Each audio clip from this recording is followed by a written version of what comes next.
dentro da série de eleições de 2022, quando escolheremos deputados federais e estaduais, senadores, presidente da República e governadores. E nessa série de entrevistas, hoje nossa convidada é a Marli Caldas. Ela tem 33 anos de filiação ao PT, o Partido dos Trabalhadores, e na sua vida pessoal, particular, exerce a profissão de contadora. Marli, não é a primeira vez que você se candidata a um cargo eletivo. Não, em 2020 fui candidata a prefeita, né, por Várzea Paulista, e agora eu sou pré-candidata a deputada estadual. E você ficou em que colocação lá em Várzea? Em quarto, pela primeira vez, Várzea Paulista teve 9 candidatos a prefeito, né, e pela primeira vez também uma mulher candidata a prefeita da cidade, e eu fiquei em quarto lugar. Então foi uma campanha simples, né, sem recursos, né, comparada aí com a maioria dos outros candidatos, mas o nosso intuito era mesmo se colocar como liderança da esquerda na cidade, né, e resgatar aquele trabalho que nós já tivemos lá em Várzea Paulista desde 2005, né, com o governo do professor Eduardo Tadeu, que fez muito pela cidade. Paulo, você falou uma coisa aí que me desperta uma observação. Sim. Nós entrevistamos aqui bastante pré-candidatos. Quase a todos. maioria homem. Sim. Pouquíssimas mulheres. Nós entrevistamos a né? Mariana Janeiro, Nossa candidata a deputada a federal. deputada federal, e agora estamos falando com você. Ou seja, 2 mulheres apenas candidatas. No mesmo tempo em que o TSE faz campanha oficial para haver mais participação feminina, mostrando estatísticas de população, de eleitorado e etc. e tal. O que está acontecendo com a mulherada? Elas não têm coragem, não gostam de política ou o marido não deixa? Eu acho que somando tudo isso, né, Selma? Então, eu acho que primeiramente é porque não tem o apoio dentro de casa, né? Então, hoje para o homem sair para trabalhar, para ser candidato, a mulher acaba absorvendo toda essa responsabilidade e liberando para ele fazer essa outra atividade ou principal ou secundária. Para a mulher é muito mais difícil. Quando a mulher sai de casa, principalmente para ela pensar em política, ela tem que ter arrumado a casa, feito almoço, cuidado dos filhos para sair. Então, é uma tripla jornada para você enfrentar, né, aí uma nova atividade dentro daquelas que você já tem. E nós somos a maioria, somos mais de 50% da população, mais de 50% do eleitorado, e infelizmente nós não temos essa participação da mulher, né? Mas a mulher entende de política. Muitas pensam que não entendem, mas entendem, porque quando você vai ao supermercado, o preço está caro, o leite está caro, e a mulher consegue acompanhar toda essa evolução dos preços. Então, ela sabe fazer política, né? Então, quando ela vai cobrar uma vaga de creche e não tem creche, precisa entrar com uma liminar. Isso é política. Então, a mulher, ela é um personagem ativo na política. A única coisa que falta é abrir mais espaços e para que tenha mais condições de participarem mais mulheres. E não tem esse problema de 30% de cota? Isso é lei, né? É. Obrigatoriamente, todos os partidos têm que cumprir essa cota de 30%. Aí, quando você vê espontaneamente a adesão dessas mulheres a alguma candidatura, você não consegue atingir. Infelizmente, no PT nós temos a gente consegue atingir essa cota, porque pelo nosso estatuto nós somos paritários. O que seria 50% homens, 50% mulheres. Então, nessa candidatura agora, nós tivemos muitos candidatos com a federação, caiu as vagas para o PT, que tivemos que dividir as cotas com o PV e o PCdoB, então de 95 pré-candidatos, nós tínhamos 65. Para esses 65 foram mais de 250 pré-candidatos, né? E nós tivemos as cotas de mulheres que conseguimos contemplar. A maioria dos partidos não atinge essa cota. E aí que entra o famoso candidatura laranja, né? Infelizmente, nós temos muito esses casos. Só que só dá nome. Só dá nome para poder cumprir a legislação, infelizmente. Marcelo. Eu queria comentar, até aproveitando o gancho que o Anselmo deu da questão da mulher, eu acho que a mulher na política ela tem uma característica, salvo algumas exceções, que é a fidelidade partidária. Você está no PT 3 décadas. Sim. Né? Eu acho que esse é um grande diferencial que, de repente, o eleitor que está nos ouvindo deve prestar bastante atenção. A gente está falando aqui do Partido dos Trabalhadores, mas essa é uma característica da mulher independente da legenda. Exato. Hoje, o PT, pode-se dizer, ele está numa onda, mas ele já esteve em outra, surfando em outra onda. Apesar disso, você permaneceu no partido. Qual que é a importância de você permanecer num partido e não ficar uma hora está num partido, outra hora está em outro? Isso é o Pro eleitor, candidato oportunista, né? Quando você analisa um pré-candidato que tenha passado por vários partidos, aí você se pergunta, o problema é com o partido ou com o candidato? Né? Então, nós tivemos aí épocas sombrias, né, dentro do Partido dos Trabalhadores, e quando você se identifica com a ideologia do partido, você não precisa mudar de partido para que você se identifique, né? Então, nós temos aqueles candidatos oportunistas que, em determinada eleição, ele visualiza uma possibilidade maior neste partido ou naquele partido.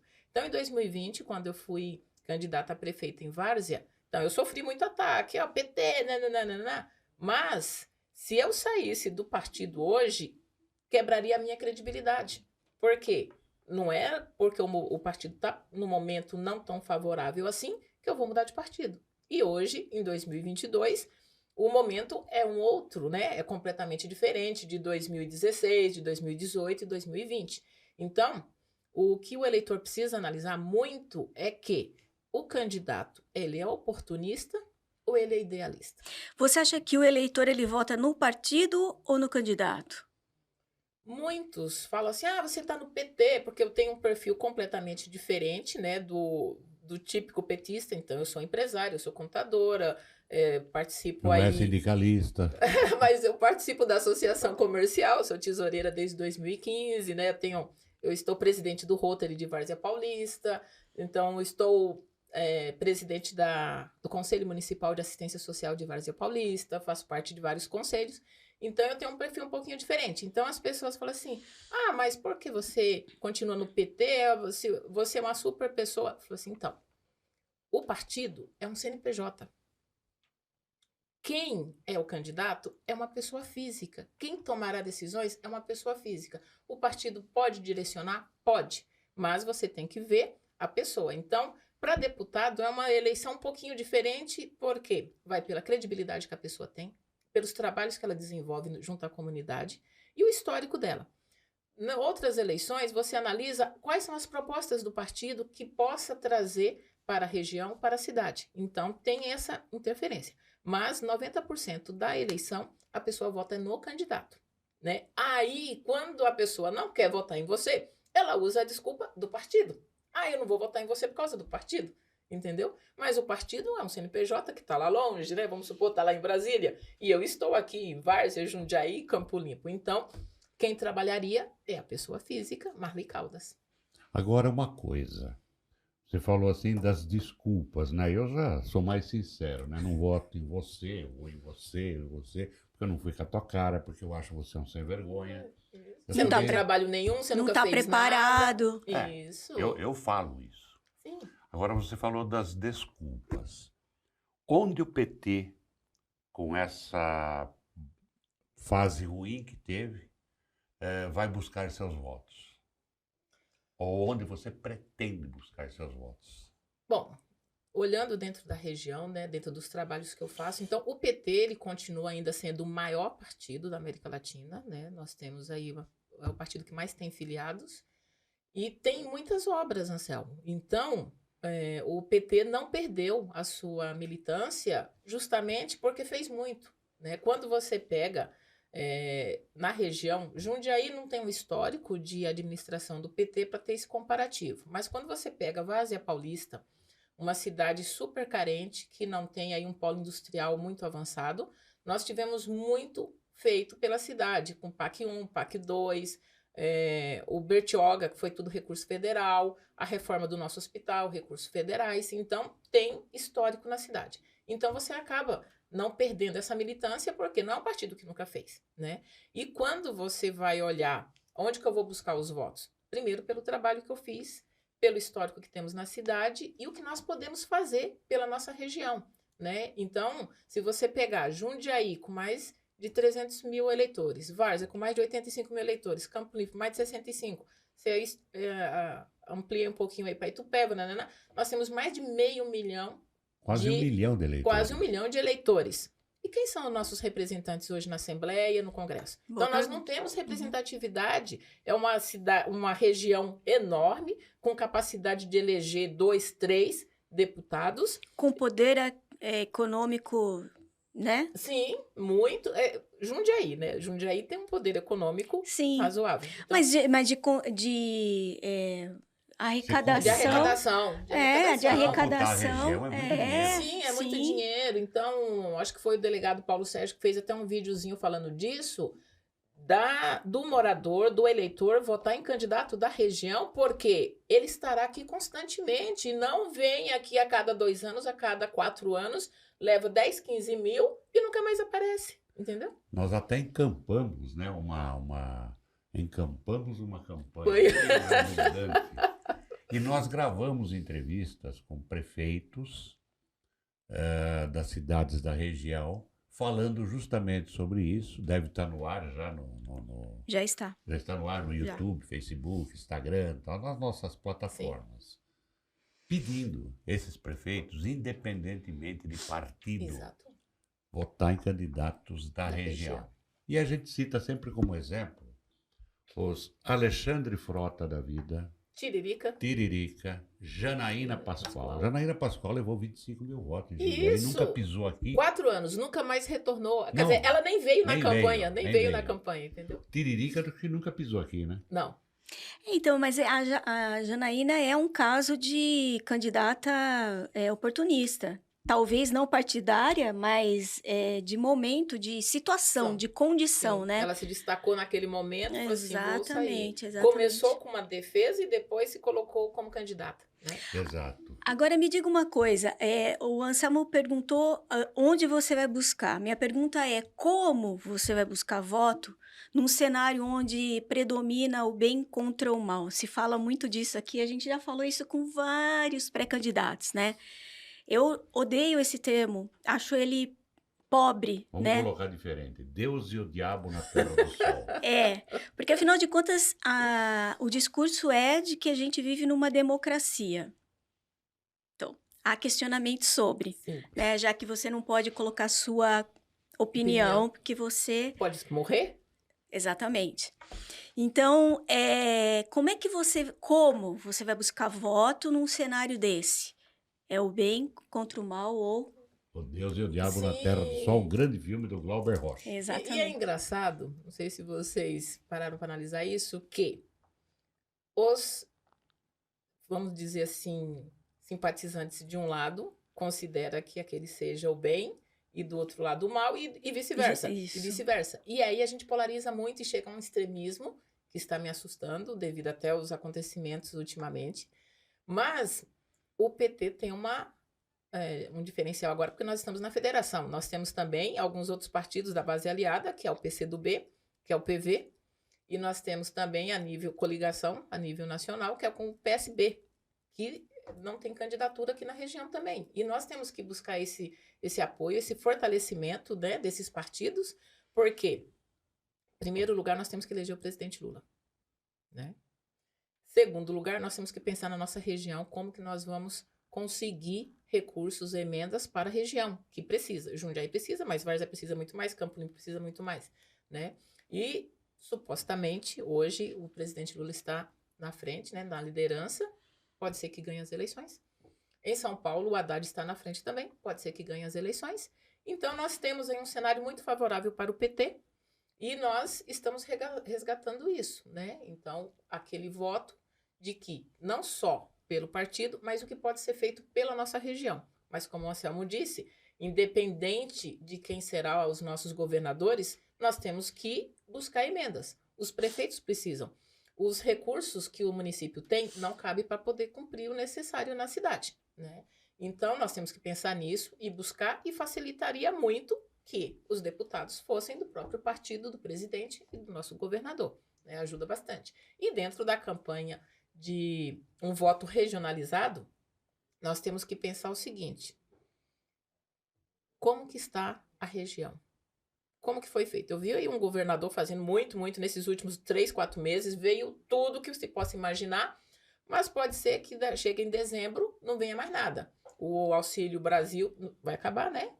Até dezembro, e depois como que fica? O Vale Combustível dos caminhoneiros também vai acabar até dezembro, como que fica, né? E nós continuamos aqui, a cidade continua, os nossos projetos continuam e as nossas necessidades continuam também, né? Então, nós temos que buscar todos os votos. O deputado Arlindo Chinaglia, ele fala uma coisa, que eleição, a colheita, tem 2 colheitas, de jabuticaba e de melancia. A de jabuticaba você pega de baciada, e a de melancia é de uma em uma. Então, o voto é a mesma coisa, Márcia. Você tem que falar com todo mundo, você tem que buscar todo mundo, porque de um em um você vai conseguir chegar naquele seu objetivo, entendeu? Então, a gente não pode primeiro classificar que a pessoa não vai votar em você. E, infelizmente, nós temos muitas pessoas que ainda não sabem quem votar ou não decidiram o seu voto e, mais ainda, não querem votar. Em 2020, nós tivemos um alto índice de abstenção nas eleições e aí isso acaba refletindo no nosso... Mas não seria o descrédito com os políticos e a política? Anselmo, dizem que o político é o representante do povo, certo? O que está acontecendo, então, com o povo? Eu tenho certeza que os políticos não representa o povo. Infelizmente... Você acha que não representa? Não, porque infelizmente, Márcia, as eleições estão muito caras e infelizmente vence quem tem mais poder aquisitivo. Entendeu? Então, existe muito a compra de votos e as campanhas desproporcionais. Então, por exemplo, em 2020 eu fiz a minha campanha prefeita com 100 mil reais. Teve vereador que gastou 250, 300 mil reais. Prefeitos que gastaram milhões. Então, quando você pega essa disparidade financeira das campanhas, fica difícil uma pessoa com pouco recurso chegar no mesmo patamar que os outros. Então, infelizmente, quem está chegando lá nos topos é quem tem recurso financeiro e não quem tem as melhores propostas e as melhores vontades de trabalhar com a comunidade, infelizmente. Agora está havendo aí, que nem a Márcia falou, do bem contra o mal, né? E eu já... Discorda? Lado, tá.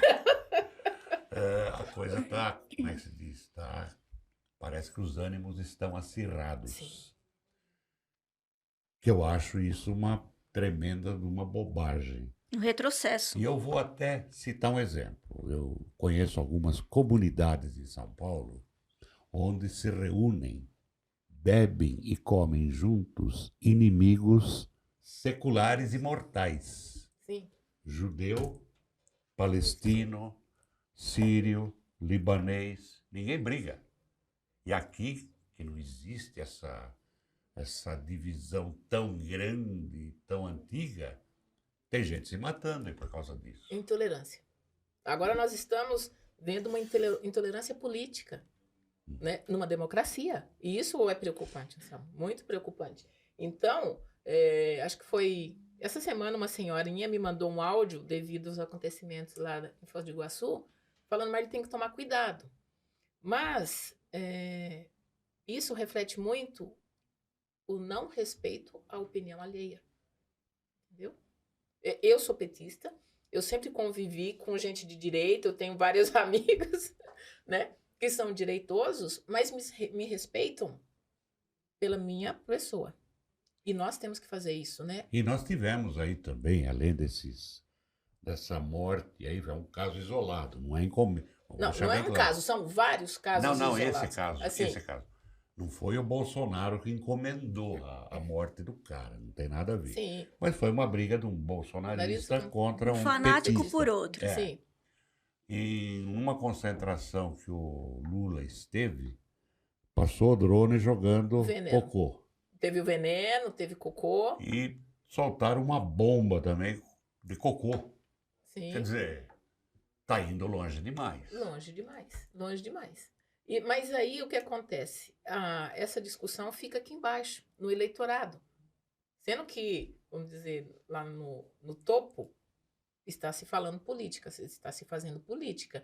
E aqui embaixo vem o extremismo que está chegando assim numa intolerância terrível.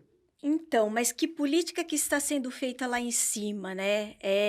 Está se discutindo está se discutindo o que está acontecendo aqui embaixo? Ou lá em cima está só aguçando o que está acontecendo? Fomentando, tá Você fomentando. entendeu? Exato, é esse o meu medo, porque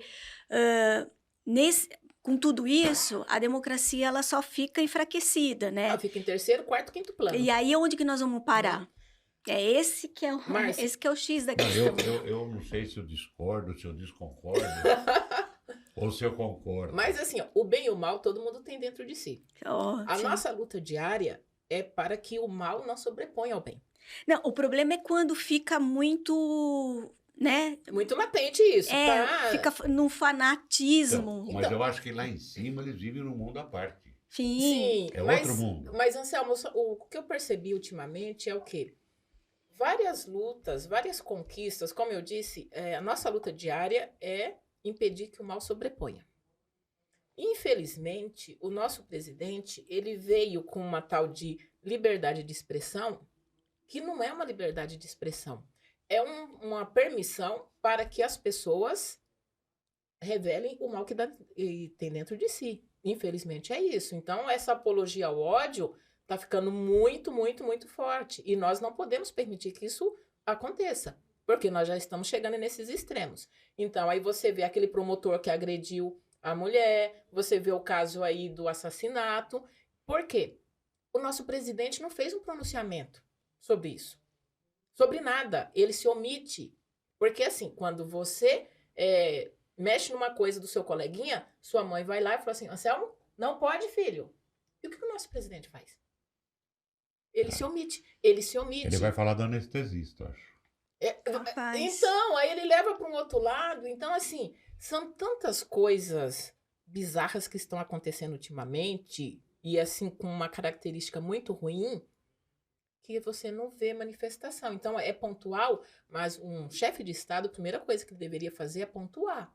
Entendeu? Então, você vê lá na Inglaterra, o Boris foi lá e pediu, né, o afastamento. Então, o presidente não precisa fazer isso, mas ele tem que ter uma nota, né? Um chefe de Estado tem que pontuar sobre algumas coisas que estão acontecendo no país dele, porque não é só, no caso, se o PT ganhar, que vai perder o controle, ele também está perdendo o controle da situação, e daqui a pouco nós vamos estar numa guerra civil se continuar desse jeito. O presidente não é o Alexandre Moraes, né?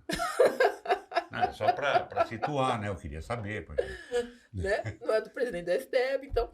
E aí fica isso, fica questionamento, quem está dominando um setor que não precisa, quem está o outro, mas o que nós temos que nos preocupar seriamente é para onde nós estamos indo, para onde está sendo conduzido isso, entendeu? Então, tem que segurar um pouco, tem que conter, tem que fazer um pronunciamento, tem que sentir, senão, quer dizer, ele não vai sentir, né? Porque quando morreu mais de 600 mil pessoas, ele falou que eu não era coveiro.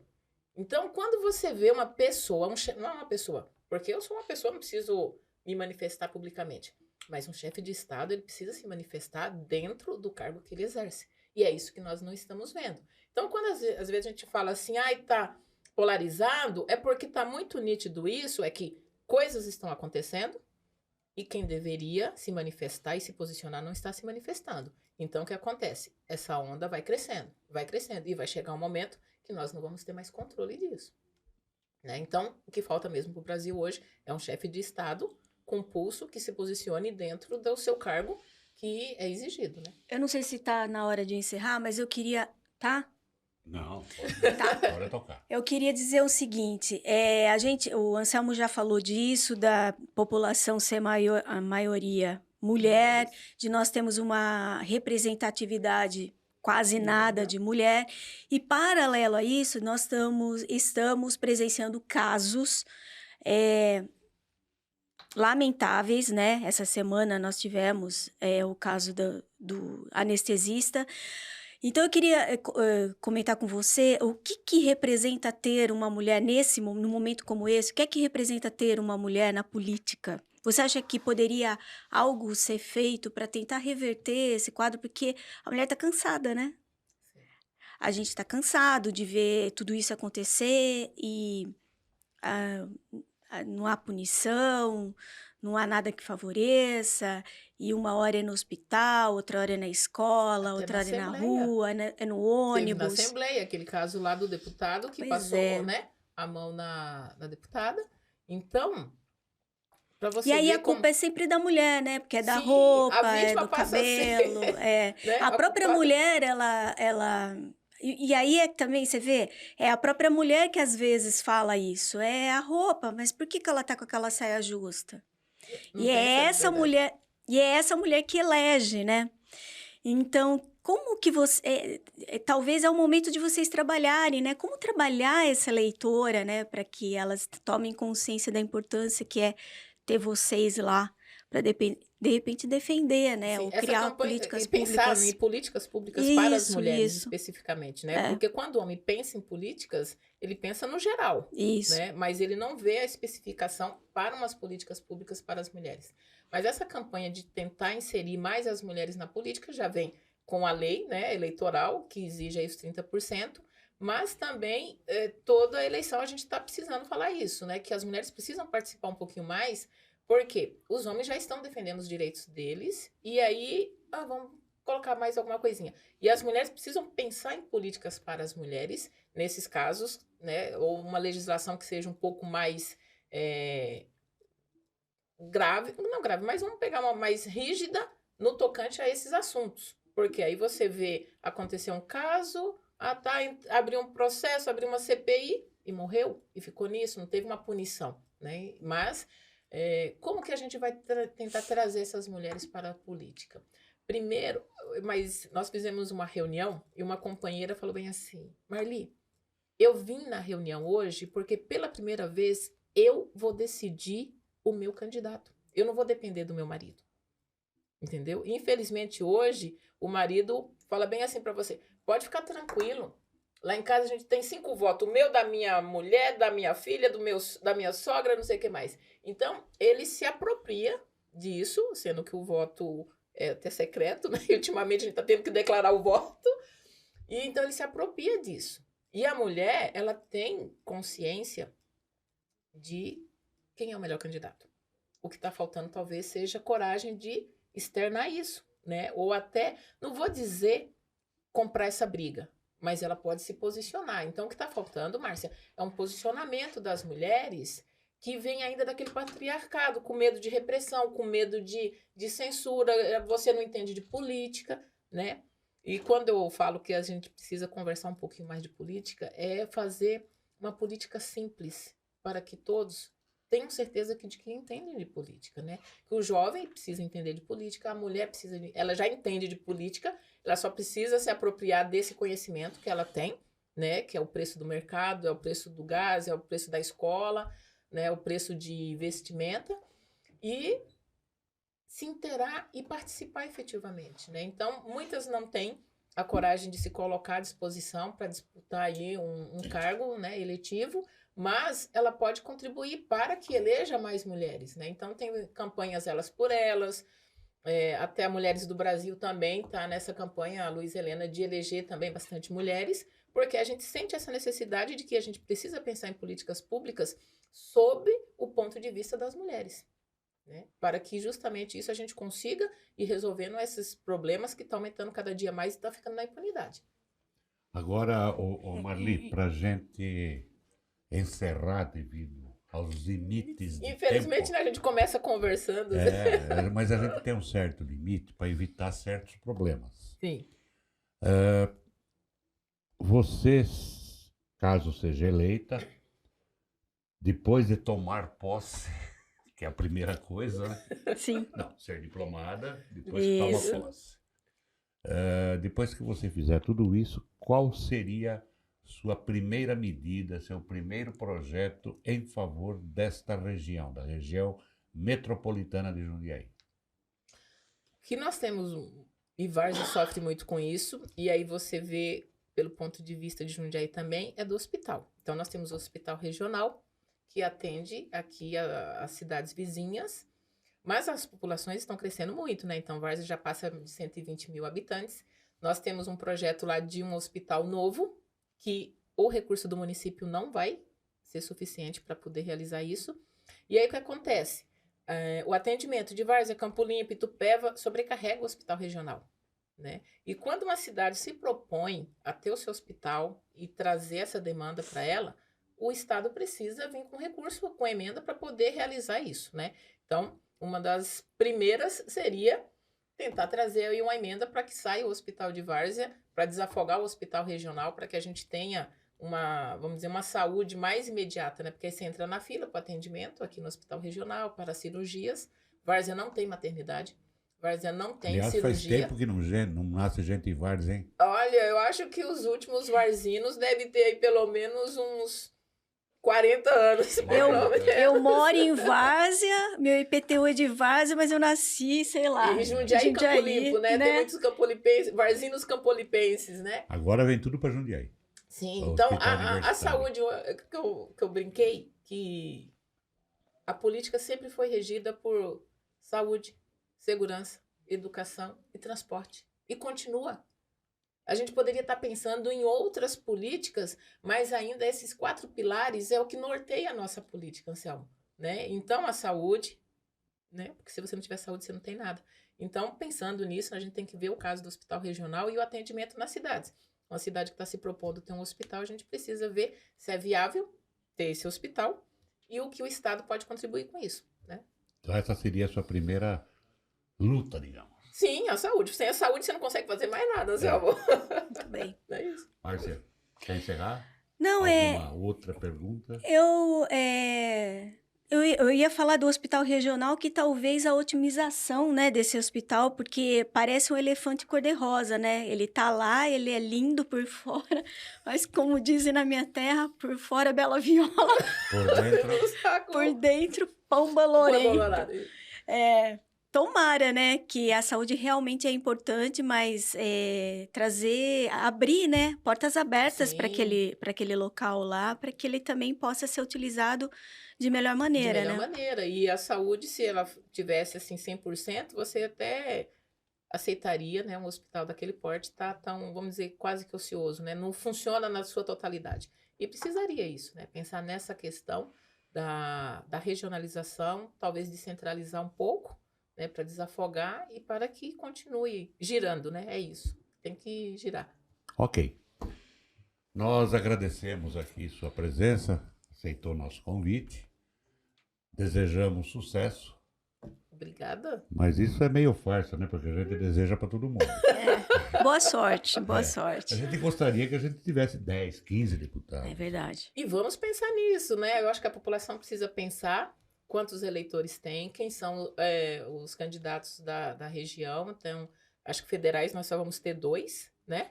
Tem o Silas Feitosa, tem o Fred Machado e a Mariana. A Mariana Janeiro, 3. Então, dá para Jundiaí eleger 3 federais, né? Dá para a região eleger aí uns 3 ou 4 estaduais. Dá, pelo menos. Então, eu acho que a população precisa pensar nisso, né? De quem são os candidatos.